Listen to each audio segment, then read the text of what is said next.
İş orasındadır ki, qadının haqqında danışır. Qadın qadına düşmənlik eləyir. Yəni, başa düşürsünüz nə demək istəyirəm? Yəni, sən qadınsan. Bir sənin vicdanın, bir sənin, necə deyim, bir vicdanı və əlivin üstünə qoy. Deyən ki, kiminsə haqqında danışıram, onun da balaları var, qulaq asırlar.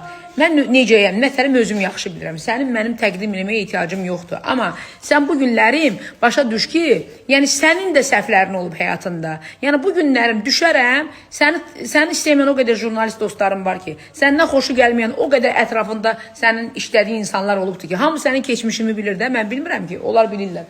Örgənərəm hamısını, ağzımı açaram, yumaram gözümü. Amma mən istəmirəm. Deyirəm ki, nəyimə lazımdır mənim?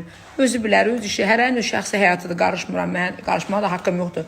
Sən mən hələ başıma o iş gələndə çıxıb ağzından böyük nələr danışmışsan. Niyə? Neynəmişəm? Sənə güllə atmışam. Sənlə mənim nə işim? Yəni, mən həmin adamam ki, pandemiyada mən Rusiyada 20 min Azərbaycanlıya yardım eləmişəm. Nə qədər Azərbaycana cənazə göndərmişəm və nə qədər xəstələri balnisalara yerləşdirmişəm. Bax, həmin qızam mən. Və sən onda haradaydın? Niyə onda belə cəmaata canfəşanlıq eləydin? Jurnalistin də Azərbaycanına bir dənə göstər ki, bir dənə insan əlindən tutmuşsan. Müharibə vaxtında hamıya əlimdən gələn, bacardığım qədər köməklik eləmişəm. Mən həmin insanım. Həyatda da hamının problemi də ola bilər, hamının başına iş də gələr. Sən barmağı belə elə, mən olmayanda nələr danışmırsan? Xeyr ola, sən mənə düşmənçəliyin var. Heç mən tanımıram sən kimsən, heç tanımaq da istəmirəm. Sən niyə mənim haqqımda danışmalısan? Niyə? Qadınsan. Yəni, pandemiyada 20 min Azərbaycanlıya mən yardım edəm qızam. Düzdür, demirəm, hamısı mənim pulman olub. Ancaq hər şeyin üzərində özüm durmuşam. Özüm də əlimdən gələn etmişəm. Amma eləmişəm. Xəstəxanalara insanları yerləşdirmişəm. Azərbaycana cənazə göndərtdirmişəm. Bax, həmin insanam mən. Amma sən haradaydın? Səidə Bəkir qızı. Sən haradaydın?